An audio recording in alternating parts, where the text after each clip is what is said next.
अस्सलाम वालेकुम। Welcome to सियासत डॉट पी के। Thank you for joining us. Shaheen सबाई साहब, क्या हाल है आपका? ठीक ठाक हैं? सर, आपको भी सलाम और आपके सारे देखने वालों को मेरा सलाम। बिल्कुल ठीक है। सबको आप गुज़श्ता ईद मुबारक इंशाल्लाह हो गई होगी और नई नई ईद की कहानियां भी सुन ली होंगी सबने, क्या हो रहा है। जी जी बिल्कुल।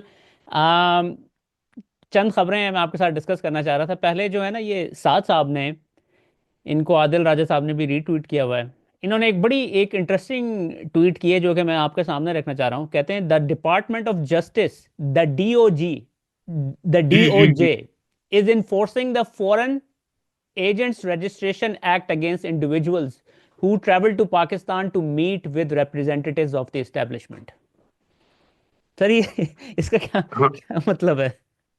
इस पे वजाहत ने भी मेरे ख्याल है पूरा काफी लंबा एक व्लॉग किया है। ओके। वजाहत अली, जो खान ने, ठीक वजाहत है।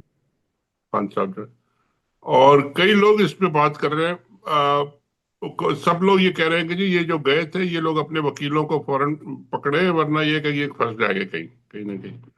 ये एक्ट जो है, ये इसमें मैंने भी कई दफा काम किया। हुसैन हक्कानी भी इसमें आया था। फिर उन्होंने अपने आप को लॉबिस्ट भी डिक्लेयर करना पड़ता है। अपने आप को अगर आप लॉबिंग कर रहे हैं किसी मुल्क के लिए तो पैसे कितने ले रहे हैं वो रजिस्टर करना पड़ता है उसमें। तो सब दिखना पड़ता है कि जी कौन सी कंपनी के लिए, कौन सी एम्बेसी के लिए, किस गवर्नमेंट के लिए, ISI के लिए, किसके लिए आप कर रहे हैं, कितने पैसे मिल रहे हैं, वो सारी चीजें उसमें बतानी पड़ती हैं। क्योंकि वो सिटीजन जो बाहर के मुल्कों से पैसे वैसे ले रहे हैं या इंटरेक्ट कर रहे हैं उनके लिए, और इस तरह की जो पॉलिटिकल मामलात में भी है।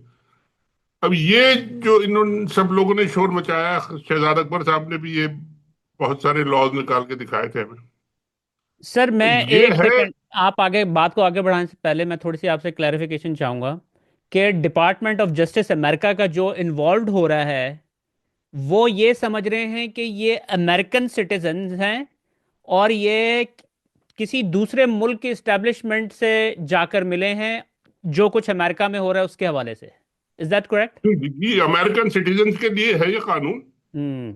अमेरिकन सिटीजन अगर किसी फॉरेन कंट्री या फॉरेन कंपनी या फॉरेन किसी इदारे के लिए लॉबिंग करेंगे या उनके लिए काम करेंगे या उनकी बातों को यहाँ पब्लिसिटी करेंगे, तो अपने आप को उन्होंने एजेंट डिक्लेयर करने पड़ता है कि I M an agent of this and this company.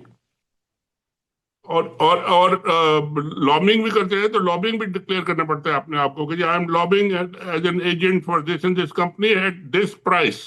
तो वो ओके। बड़ी एक तरह से एक जिल्लत आमेज बात होती है कि जी अपने आप को आपने बेच दिया, मैं एजेंट हो गया, डिक्लेयर भी कर दिया, सब पब्लिक को रिकॉर्ड है उसमें। आप जाके उनकी वेबसाइट पे लिस्ट देखें तो दुनिया भर के लोगों के नाम है, हर एक का आप हैरानी हो जाएंगे कि कौन कौन एजेंट है। पर किसी न किसी का एजेंट है। तो हम्म। ये लोग जो इन्होंने काम किया है, अब इन्होंने जो ये गलती की है, इन्होंने जाके कहा कि जी हमें ISI ने बुलाया, हम चले गए, उनसे मुलाकात भी हो गई, उनसे हम इंस्ट्रक्शंस भी लेके आ गए। ये काम जो इन्होंने कर दिया है ऑलरेडी, ये किसी न किसी तरह बगैर इन्फॉर्म किए, बगैर यहाँ पे अपने आप को हम्म। डिक्लेयर किए हुए, बगैर इन्फॉर्म किए हुए, आप जाके किसी दुनिया की किसी भी इंटेलिजेंस एजेंसी से जाके कोई साजिश या बात या कुछ भी नहीं कर सकते। मतलब वो तो फिर जाहिर है आप, आपको फ्री हैंड हो जाएगा कि जो अमेरिकन जाए और जाके किसी चीन के इंटेलिजेंस से जाके कुछ साजबाज करके आ जाए और अपना काम करता रहे, ऐसा नहीं। तो वो उसमें पकड़ है। हम्म। अब कितनी इस ट्रम्प एडमिनिस्ट्रेशन में कितनी ख्वाहिश है कि इन सबको उसके अंडर लाएं या ना लाएं, या नोटिस दें ना दें, कितना टाइम दें, कब लाएं, ये सारी अभी बातें क्लियर नहीं, क्योंकि ये लोग अपने इतने चक्करों में फंसे हुए हैं। हम्म। मगर ये कि अगर शोर मचेगा और लोग इस पे बातें करेंगे और बताएंगे तो फिर उनको लाना भी पड़ जाएगा कि कोई ना कोई वकील अगर खड़ा हो गया और हम्म। उसने जाके कोई चीज फाइल कर दी, पेपर वर्क, तो फिर इनको बीच में फंस जाएंगे। सर ये उनसे मिलने गए थे जिनके खिलाफ अभी अमेरिका में एक लेजिस्लेशन लाई जानी थी, या ये और उस उन्हीं लोगों से मिलने गए। लेजिस्लेशन को रोकने के लिए ये तीन लोग इन्वॉल्व हुए। तो ये एक काफी खतरनाक केस बन सकता है वैसे। बिल्कुल बन सकता है कि जी आपने यहाँ पे आप जाके फॉरेन एजेंसी की, सीक्रेट एजेंसी की, उनसे आप जाके बातें कर रहे हैं, खुसफुस खुसफुस कर रहे हैं, क्या कर रहे हैं, किस बेसिस पे कर रहे हैं, पैसे मिल रहे हैं नहीं मिल रहे हैं, क्या हो रहा है। और आप यहाँ आके उनके खिलाफ काम करेंगे कि जी ये लेजिस्लेशन ना आए, तो this is a state case. अब ये कि पकड़े जाते हैं नहीं जाते, ये अलग बात हम्म। सर, उन जो डॉक्टर्स गए थे, है। या उनमें से एक डॉक्टर साहब ने इम्तियाज गुल साहब को इंटरव्यू दिया है। जी मैं चाहता देखा हूँ कि मैंने। हम मैं चाहता हूँ ये थोड़ा सा हम सुन लें फिर मैं इसके ऊपर, क्योंकि इन्होंने बड़ी ना मजाहिया किस्म की बातें की हैं। जो जब इन्होंने हमारी इस्टेब्लिशमेंट के जो वहाँ पे रेप्स थे उनसे सवालात किए और उन्होंने जिस किस्म के जवाब दिए, तो मैं जवाब जब इन्होंने बताया ना क्या दिया, मेरी सुन के वैसे हंसी निकल गई। Let's let's listen to this first. Viral हो गया, बहुत ज्यादती हुई है। सबसे पहले तो मैं ही खड़ा हुआ था ना, जो वायरल हो गया था कि एक मेरे दोस्त की बेटी के साथ जो ज्यादती हुई थी, और वो बात मैंने उनसे टेकअप भी की। जिन हजरात से हमारी मुलाकात हुई, ज़ाहिर है वो करता धरते हैं सारे इदारों के, उनसे मैंने डायरेक्टली पूछा। मैंने कहा देखे, मेरी एक्टिविज्म शुरू थी उस लड़की के लिए शुरू हुई थी, और मेरा जो मैंने जब स्टेज पे खड़ा हुआ क्या था, मैंने कहा था ये लड़की पाकिस्तान तहरीक इंसाफ को बिलोंग नहीं करती, ये लड़की लाहौर को बिलोंग नहीं करती, ये लड़की सारे पाकिस्तान को बिलोंग करती है, और इसका हम लोग इंसाफ लेके रहेंगे। तो वहां से मैं शुरू हुआ था। तो अब उन्होंने उसको तहम्मुल से सुना। उन्होंने हमें ये कहा कि डॉक्टर साहब, आप ये बात की गारंटी ले लें कि ये हमारी तरफ से बिल्कुल नहीं हुआ था। ये मैं आपको किसी भी प्रूफ के साथ या किसी भी स्टेटमेंट देने को तैयार हूं कि हमने इकदाम नहीं किया, हमने इसको इन्वेस्टिगेट किया। जो आपका जो वायरल हुआ था, हम सब उससे अवेयर हैं। लेकिन ये डेफिनेटली अगर हुआ भी है, हमें नहीं पता कि हुआ है कि नहीं हुआ। अगर हुआ है तो या पंजाब पुलिस ने किया या पंजाब के किसी इदारे ने किया, हमने ये नहीं किया।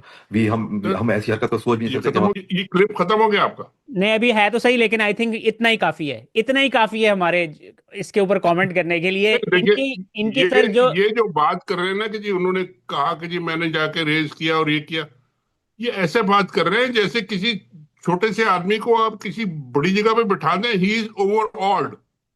वो उसको समझ ही नहीं आती कि जी मैं इतनी बड़े जाके इतने बड़े जर्नलों के सामने बैठ गया हूं, तो मैं इससे अब बात कैसे करूं और क्या बात करूं। वो अपनी कहानी लेके बैठे हुए हैं, और जो वो उनसे कह रहे हैं कि जी तुम ये करो वो करो, उसका जवाब ही नहीं दे रहे। वो पता नहीं क्या कह रहे हैं वो। हम्म। और वो ये डॉक्टर जो है बेचारे, ये सियासतदान तो जो होता है ना वो काफी डीप होता है, वो बात समझता है फिर बात करता है सोच के। इन लोगों को अभी इसी इंटरव्यू में मैंने सुना था, शायद आपके पास क्लिप भी हो, कि ये कह रहे थे कि जी हमें तो टाइम ही नहीं मिला तैयारी करने का इतनी जल्दी। उन्होंने कहा जी वो फौरन सुबह आ जाए। उन्होंने कहा जी हम सुबह कैसे आ सकते हैं? उन्होंने कहा जी अच्छा अगले दिन सुबह आ जाए हम्म। और हम तैयारी करें। भाई आप वहां जा रहे हैं बात करने, आपको कोई इतनी जल्दी है? कोई ऑर्डर आपको आया वहां से कि आप आपने 2 दिन पहले ही पहुंचना है या कल ही पहुंचना है? क्या मसला क्या है आपके साथ? और आपको कुछ पता नहीं कि जी आप बच्चे हैं, चूचे हैं, क्या है ये किस बात की आप कह रहे हैं कि जी हमें पता नहीं थी, जल्दी थी? किस बात की जल्दी थी आपको? आप उनसे पूछते हैं कि भाई किस लिए आ रहे हैं, क्या बात करेंगे, क्या टर्म्स हैं, क्या नहीं है, कौन आएगा, कौन कैसे नहीं आएगा, क्या होगा। तो ये इनकी कहानी जो है ना, ये उन लोगों की कहानी है जो नए नए अभी पॉलिटिकल गेम में ये अपने आप को इम्पोर्टेंट समझने लगे कि जी मैं जाके बात करूंगा जर्नैलों से, तो जर्नैल मेरी बात को सुन के, तो वो जर्नैल 50,000 इस तरह के लोगों को खा पी चुके हैं हम्म। साले। सर, और तो फिर वो उसके बाद इम्पोर्टेंट चीज ये है कि हम पूरी ये कोई, यानी कि कोई ऐसे लोगों से बात नहीं कर रहे हैं कि जो कि रूल ऑफ लॉ को फॉलो करते हैं और आइन कानून को फॉलो करते हो। ये तो पूरी एग्जैक्टली कौम ने देख लिया है कि ये क्रिमिनल्स हैं। ये अपना वो मकसद हासिल करने के लिए लोगों की माओ बहनों बेटियों लोगों को कत्ल कर देते हैं। बलूचिस्तान की आप हालात देख लें।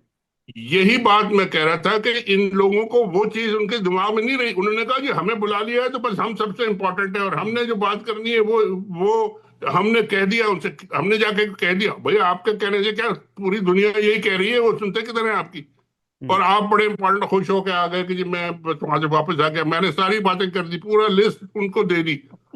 और 50,000 दफा वो लिस्ट जा चुकी है उनको। आप करने क्या गए थे, किससे पूछ के गए थे, ये बताएं पहले। सर, पाकिस्तान के सारे इदारों को तबाह कर दिया है और इनको जवाब क्या देते हैं? ये हम नहीं कर रहे हो, ये तो कोई शायद पुलिस वाले कर पंजाब रहे हैं। गवर्नमेंट कर रही होगी, हाँ जी हाँ जी। वाह जी वाह, पूरे एक एक चीज को आप और इवन। ये मान के आ गए हाँ जी, और वो कह रहे हैं नहीं कर रहे, तो अब नहीं कर रहे होंगे। यही इनकी ना तजर्बाकारी है, यही इनकी कमजोरी है, यही इनकी जो फेलियर जो है, यही है कि आप जब इतनी बड़ी रिस्पॉन्सिबिलिटी लेके जा रहे हैं तो उनकी एक बात का आप जवाब नहीं दे सकते। वो कह रहे हैं हम नहीं कर रहे, तो आप फिर चुप हो गए कि अच्छा जी फिर आप नहीं कर रहे होंगे, तो फिर ये तो फिर इमरान खान को भी आपने नहीं पकड़ा, तो फिर किसी को भी आपने कुछ भी नहीं किया, लोगों भी नहीं मरे, कत्लेआम भी नहीं हुआ, 26 दिसंबर भी नहीं, नवंबर भी नहीं हुआ, फिर गए किस लिए थे? आपको कुछ समझ ही नहीं है कि जी बात क्या करनी है। चले गए, पहुंच गए फौरन, क्योंकि जी जनरल साहब का ऑर्डर आया, तो जनरल साहब का ऑर्डर आया। नहीं सर, सर कोई कोई लॉजिकल, कोई यानी कि पढ़े लिखे माशाल्लाह डॉक्टर हैं ये लोग। लेकिन कोई तो ये लॉजिकल सेंस डॉक्टरी की हद आपको तक ठीक किसने। है, डॉक्टरी की हद तक और पैसे वैसे देने की हद तक ठीक है, लंच डिनर करा लें इनसे, ये अरेंज कर देंगे, बाकी ये सियासी मामलात और ये इसमें इनका काम नहीं है ये। हाँ, और आपको इख्तियार किसने दिया है जी? आप किससे पूछ के गए हैं जी? एग्जैक्टली। पूरे पाकिस्तान के लोगों को और पूरे ओवरसीज पाकिस्तान अमेरिकन पाकिस्तानियों ने किसने इजाजत दी है इनको ये करने की? वही जो नहीं कि अपने, अब बाजे लोग तो कह रहे हैं कि जी हम पर्सनल विजिट पे गए थे। चलो जी, अब वो पर्सनल भी हो गया। बाजे लोगों ने कहा है कि जी हमारी पर्सनल विजिट थी। कोई डॉक्टर वॉक्टर ने पूछा किसी जगह पे उनसे कि जी आप किसको रिप्रेजेंट कर रहे थे, उन्होंने कहा जी हम हम्म, पर्सनल गए थे। हम्म।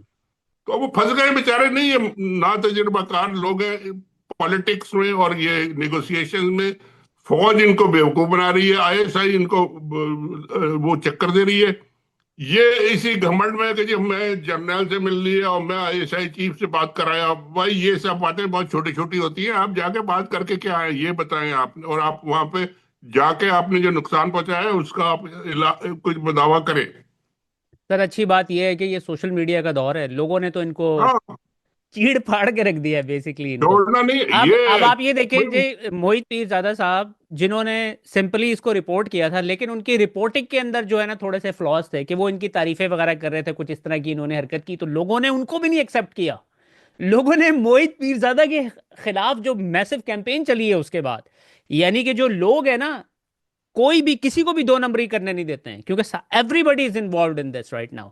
ये समझ रहे हैं कि तो शायद दो तीन ये लोगों को देखिए, कंट्रोल करके। Freedom of expression, freedom of press का यही रोल होता है। ये अगर पाकिस्तान में अगर ये रोल होता तो ये तो पाकिस्तान का मीडिया वहां पे उनको वहीं खड़े खड़े इनकी ऐसी तैसी फेर देता। अगर होता, अगर वो अलाउड होते, और वो वहां तो बेचारे सारे सुमुन बुकपुन और बस सोते सोते सो रहे लोग। लेकिन यही काम आजकल तो बेचारे हर आदमी कर रहा है। हर आदमी के हाथ पे टेलीफोन है, हर आदमी एक टीवी चैनल है, और बस ठीक है। लोगों ने क्या चीजें अब करेंगे अपने बच्चे। हाथ में ले ली हैं। इसी वजह से तो वो सोशल मीडिया से बड़ी है। आपको पता है कि उन्होंने पिछले दिनों जो अजहर माशवानी साहब हैं, जी अजहर माशवानी साहब को कहा है कि आप पाकिस्तान आ जाएं, आप यहां से आके सोशल मीडिया रन करें, आपको कोई नहीं कुछ कहेगा। जी हाँ, जी जी। वो तो ये भी कह रहे थे लेकिन इमरान खान का ट्विटर हैंडल भी आप पाकिस्तान हाँ, वो भेज दे यही बस बात। इसी हवाले से कह रहे थे ना कि आप इधर आके सब कुछ रन करें, आपको कोई नहीं कुछ कहेगा। हाँ जी। आने में कुछ नहीं कहेंगे, हम जाके सो जाएंगे सर। सर, उसके बाद आपको पता है कि इमरान खान की मुलाकातें हुई हैं आज कुछ, लेकिन उनकी जो है ना, उनकी उनके जो स्टेटमेंट्स ऑब्वियसली रिलीज करते हैं पीटीआई ऑफिशियल वाले, वो कोई उनमें जान नहीं लग रही, बड़ी होम्योपैथिक किस्म की स्टेटमेंट्स हैं। और फिर उसके बाद जो इतना बड़ा इंसिडेंट हुआ है केपीके के अंदर, जो ड्रोन अटैक हुआ है, उसके हवाले से कुछ बात नहीं कही है उन्होंने, या तो उनको फिर जी जी। बताया नहीं गया है। यानी कि मुझे तो जो ये रिसेंट मीटिंग हुई है ना, और जो बाहर बातें आई हैं, मुझे तो किसी चीज़ के ऊपर बिलीफ नहीं है। और फिर उसके बाद उनकी बहन को भी नहीं मिलने दिया गया। असली बात तो यही है कि ये कोई ऐसा क्रेडिबल बंदा उनसे नहीं मिल रहा जो आके सच वाली बात बताए कि जो खान साहब ने क्या रिएक्शन दिया, उनका क्या व्यू था। ये जो लोगों को जबरदस्ती भेजा जाता है, आजम स्वाति साहब अचानक चले गए, उन पर पाबंदी थी, और सब पे पाबंदी है, वो जा रहे हैं, फलाने जा रहे हैं। ये सब फरमाइशी प्रोग्राम होते हैं, और जाके वही बातें करते हैं जो ये डॉक्टर करने गए थे। और जी आप ये कर दें जी, आप जरा माफी मांग लें तो बस सब ठीक हो जाएगा, आप ये कर दें तो ठीक हो जाएगा, हम ये कर देंगे, हम बीच में पड़ गए। आप होते कौन है यार? खान ने अगर माफी मांगनी होती तो वो तुम सबसे पहले माफी मांग के पता नहीं क्या करता। छोड़ दें उसको। वो नहीं मांगता तो आप फिर क्या लेने जाते हैं वहां पे? और बात भी नहीं कर सकते आप तो उनसे हम्म। कि भाई आप ये औरतों को मार रहे हैं। आप कहते हैं जी, हाँ एक बात इन्होंने की कि जी ये देखे ना, बड़ी बुरी बात है, आसिम मुनीर साहब की फैमिली की बात नहीं होनी चाहिए, और ये बेटियों की बात नहीं होनी चाहिए। आप दुनिया भर की बेटियों को घरों से उठा उठा के और पता नहीं क्या कर रहे हैं, वो आप बात इन्होंने पूछा उनसे कि जी आपने जो बेटियों के साथ किया है वो क्या किया आपने? और वो कोई तो हर जवाब दे। ये बेसिकली जो आपने शुरू में बात की ना, ये सब लोग ओवरवेल्म्ड हुए हुए थे उनकी प्रेजेंस में ही। ओवरवेल्म। और इनके ख्याल में भी नहीं था कि जी हमें आईएसआई का चीफ जो है ना बुला लेगा और हम जाके उसके सामने बैठ के बात करेंगे। ये असल बात ये है। बिल्कुल। वो हमारे कई लोग जो होते हैं ना, जब मीडिया में हम लोग नौकरी करते हैं तो वो रिपोर्टर और ये एनालिस्ट वैनालिस्ट इनको हम तो रोज मिलते हैं, वजीर आजम से, कभी वजीर से, कभी किसी किसी दिन अगर मालिक को फोन आ जाए ना कि जी आज वजीर आजम हाउस आपने जाना है, वो सुबह से शाम तक वो जंपे लगाते हैं कि जी आज मैंने वजीर आजम हाउस जाना है। वजीर आजम से मतलब मालिक जो होते हैं, जो कोई बेकरी वाला है तो कोई पता नहीं कौन सा बिल्कुल। वाला है, तो कोई टांगे वाला है, तो क्या है वो। उनको सबसे बड़ी ख्वाहिश उनकी ये होती है कि जी मुझे देखिए बुला लिया गया प्राइम मिनिस्टर हाउस। ये फर्क होता है कि जी आप, और ये इन डॉक्टरों का भी बेचारा यही हाल है, इनको बुला लिया गया जी, वो आईएसआई ने बुला लिया, वल्लाह जी इससे बड़ी क्या बात होगी उनके लिए। तो अब जाके भुगत रहे हैं, फिर करें। बिल्कुल बिल्कुल सर। उसके बाद फिर लेकिन ये चीज़ तो हम सब लोगों को समझ आ गई है कि ये जो लेजिस्लेशन लाई जा रही है, और फिर उसके बाद पिछले तकरीबन एक हफ्ते से इमरान खान को नोबेल प्राइज़ के लिए नॉमिनेशन हुई है। इनको इनको चूज़ किया गया है, यानी कि ऑब्वियसली उस लिस्ट के अंदर आ गए हैं ये। तो इसके ऊपर आपको पता है कि जाली खबरें कहाँ से चलती हैं? आपको पता है कि व्हाट्सएप के ऊपर बकायदा टिकर्स भेजे जाते हैं मेरे पास, हमें हमें वो मिलते रहते हैं। जब किसी चैनल अच्छा। को जाते हैं ना तो वो लोग आगे हमें भी फॉरवर्ड कर देते हैं। तो आज ये खबर चलवाई गई है कि नामजदगी जो की गई है उसका दावा जो है ना मुस्तरद कर दिया गया है, और ये सिर्फ जियो न्यूज़ के ऊपर खबर चली है। बाकी पूरे इंटरनेशनल मीडिया के अंदर इसके हवाले से बात हो रही है क्या इमरान खान को नहीं, मुझे समझ नहीं आई, नामजदगी का दावा मुस्तरद, मुस्तरद ये कर नहीं दिया है गया। किसने मुस्तरद किया दावा? जियो news, Jio Jio news news ने, ने। बस जिन्होंने नामजद किया टीवी पे बैठ के, वो जो सेसट, वो जो हाँ, नॉर्वे के साथ थे, एग्जैक्टली exactly। उन्होंने वापस ले लिया अपना नॉमिनेशन। नहीं, कोई भी नहीं लिया। तो फिर किसने मुस्तरद किया? जियो न्यूज़ के ऊपर ये बकायदा खबर चलवाई गई है जिसकी ना कोई बेस है। लेकिन तो बहरहाल बात ये करें तो कटौती करें ना, ये तो ये होगा जी, पूरी उनकी जो committee, Nobel committee, peace committee बैठी थी और उन्होंने कहा नहीं जी हम नहीं मानते, तो चलो वो एक फैसला उनका हो गया बड़ा वाला। तो क्या वो फैसला हो गया क्या? अभी हम्म, कहाँ से हो गया? आप ये सुनिए, वकार खान साहब के मुताबिक इमरान खान के नोबेल प्राइज की शदीद तकलीफ, क्योंकि पूरी दुनिया के मीडिया पर बस ठीक खबरें है, लगी। तकलीफ तो होगी यार, 800 तकलीफ। 800 से ज्यादा ईमेल्स नोबल इंस्टीट्यूट को करवाई गई, और एक ठीक है। झूठा आर्टिकल लिखवाया गया कि नामजदगी नहीं हुई, और अब जियो पर झूठी खबर चली है। बहरहाल इसके ऊपर यानी कि क्या कह सकते हैं हम। तो यार ये अपना मुंह काला करते हैं, छोड़े, इनकी क्रेडिबिलिटी क्या रह गई है जियो की? अगर वो कहते हैं कि जी नामजदगी को मुस्तरद आपने कर दिया मुस्तरद, तो चले भले करते रहे यार, आप उससे क्या होता है? सर, पाकिस्तान के ऊपर भी 29% टैरिफ लग गया है अमेरिका के जानिब से। अब यहाँ से जो भी कोई चीज़ जाएगी वो सर ये बड़ी बात है, लेकिन क्लियर नहीं है कितना पाकिस्तान पे लगा है, कितना। एक 10% तो मेरे ख्याल है को 50-60 मुल्कों पे एक साथ लगेगा। 10% अब जो है वो इंडिया के ऊपर, इंडिया उन 50-60 मुल्कों में है, लेकिन आज इस टाइम पाकिस्तान के ऊपर 60, मेरे 29% लगा पास है। ये है 60 कंट्रीज जो है, 60 मुल्कों पे तो 10% लग गया। हम्म।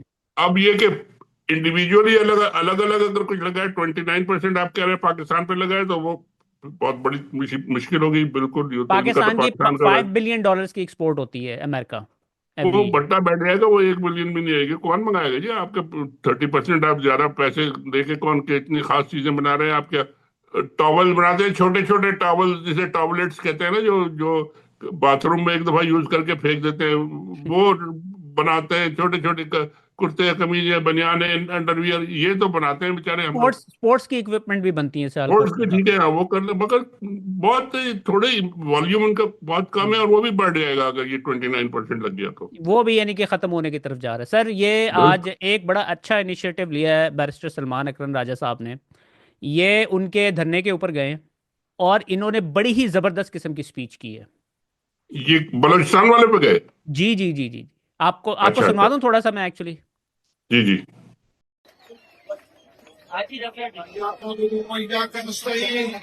मेरे दोस्तों, बहनों, भाइयों, मैं आपके सामने आज हाजिर हूँ जनाब इमरान खान का पैगाम लेकर। कोई सही नहीं आ रहे हैं, रोज से ज्यादा नहीं है, कोई प्यारा रोज गुमशुदा प्यारों से ज्यादा प्यारा नहीं है। हम पूरे पाकिस्तान में आपके साथ खड़े हैं। इमरान खान जेल में पाकिस्तान का मुकदमा लड़ रहा है। इमरान खान जेल में आपके लिए है, वो हर गुमशुदा शख्स के लिए है। वो पाकिस्तान में हिरासत के लिए है, वो चादर और चार दीवारी के तकद्दुस के लिए है। जिस तरह आपके प्यारों को उठाया गया, उसी तरह आज पूरे पाकिस्तान पर हमला है। पूरे पाकिस्तान में लोग अगवा हो रहे हैं। पूरा पाकिस्तान आज जाग उठा है। आपके दर्द में, आपके गम में हम सब शरीक हैं। आपका गम हमारा गम है, आपका गम इमरान खान का गम है। पीटीआई आज पाकिस्तान की सबसे बड़ी सियासी कुव्वत है। ये कुव्वत आज आपके साथ खड़ी है। पाकिस्तान तरीके सर ये हमास जो बातें प्लीज कर रहे हैं बिल्कुल सही, पॉलिटिकली करेक्ट और सही टाइम पे जाके इन्होंने बात की है। ये बल्कि ये तो मेरा ख्याल है इमरान खान ने इससे कई दिन पहले कहा था कि जी आप लोग जब अपना कोई ये अपोजिशन का ग्रुप बनाया और अपोजिशन का प्रोटेस्ट का प्रोग्राम बनाया तो उसमें ये मारंग बलोच और इन सब लोगों को शामिल करें आप। उन्होंने तो एब्सोल्युटली। बाकायदा स्पेसिफिक इंस्ट्रक्शंस दी हुई हैं और इन लोगों ने ये शुरू कर दिया तो इन्होंने पीटीआई ने ज्वाइन किया। खाली तकरीर ना करें, पीटीआई के लोगों को भी भेज दें वहां पे कि जी वहां अगर 20,000 लोग हैं तो 50,000 हो जाए, 1 लाख हो जाए, फिर इसका मजा आएगा। और करना चाहिए उनको, बड़ी जबरदस्त मूव है ये, बिल्कुल ठीक है। आपकी सियासत आपकी सियासत है। सरदार अख्तर जान मेंगल हमें बहुत अजीज है, बहुत इज्जत है। हम उनसे रहनुमाई लेंगे, हम उनके साथ चलेंगे। वो बलोचिस्तान का मुकदमा नहीं लड़ रहे सिर्फ, वो पाकिस्तान का मुकदमा लड़ रहे हैं। वो आपके जान और माल का मुकदमा लड़ रहे हैं, वो आपकी इज्जत का मुकदमा लड़ रहे हैं। हम उनके वकील हैं, हम उनके दस्तराज हैं। 77 साल से बलोचिस्तान के साथ नाइंसाफी हुई है। आपके वसाइल को लूटा गया है, आपकी गैस, आपका तांबा, आपका सोना, सब कुछ लूटा गया है। हम ये लूटा हुआ माल आपको वापस दिलाएंगे, इसकी उजरत आपको वापस दिलाएंगे। बलोचिस्तान को पाकिस्तान का खुशहाल तरीन इलाका बनाएंगे। बलोचिस्तान के हर गांव में स्कूल होंगे, अस्पताल होंगे, आपकी दौलत आप पर खर्च होगी। बलोचिस्तान में फरावानी होगी, खुशहाली होगी। Sir such a powerful speech. और ये बिल्कुल पाकिस्तान की सबसे बड़ी सियासी पार्टी की जानिब से जो बलोच मजलूम लोग हैं उनके लिए की गई है। मेरा इट्स इस पे अमेजिंग। तबसरा ये होगा कि जी बिल्कुल राइट टाइम पे राइट स्पीच है, राइट तरीके से की गई है। अब इसको फॉलो अप जो है ना इसका, वो इससे भी ज्यादा बड़ा होना चाहिए कि जब जहां पे अब ये हंगामा हो रहा है वहां पीटीआई के लोग आके अपने झंडे लेके आके इसमें शामिल हो और जाहिर करें कि जी हम इसमें शामिल हैं और हम आखिर वक्त तक रहेंगे, तो ये बात आगे फिर मजीद पावरफुल हो जाएगी। सर लेकिन जो फवाद चौधरी साहब है ना, वो ऑब्वियसली बैरिस्टर सलमान अकरम राजा के खिलाफ हैं किसी वजह से बहुत ज़्यादा, क्योंकि वो समझते हैं कि यार ये बंदा बाहर से आ गया है और इसने जो है ना हमारी जगह के ऊपर कब्जा कर लिया, हमारे मज़े थे, हमारी हम पहले जो है ना। लेकिन जब कुर्बानी का टाइम था, फवाद चौधरी साहब की आपने दौड़े देखी थी कि किस तरह लगाई थी उन्होंने, राइट? तो अब वो पता क्या बात कर रही हैं, यानी कि इतनी ज़बरदस्त इनिशिएटिव था, इतनी अच्छी उन्होंने स्पीच की है, तो आगे से पता क्या कहते हैं? कहते हैं पहले वहां पर जाके तुमने पंजाबियों का जो कत्ल हुआ है ना उसके ऊपर तुमने मजम्मत करवानी थी उनसे। इस तो बात के यार ऊपर थोड़ा लड़ाई ये कर रहे हैं। अब इधर उधर रिफ एलिमेंट जो है ना वो बयानबाजी करते रहे, लेकिन ये पॉजिटिव इम्पैक्ट इस तकरीर का और इस शमूलियत का होगा और इसमें अगले शामिल होंगे उसका होगा, बिल्कुल।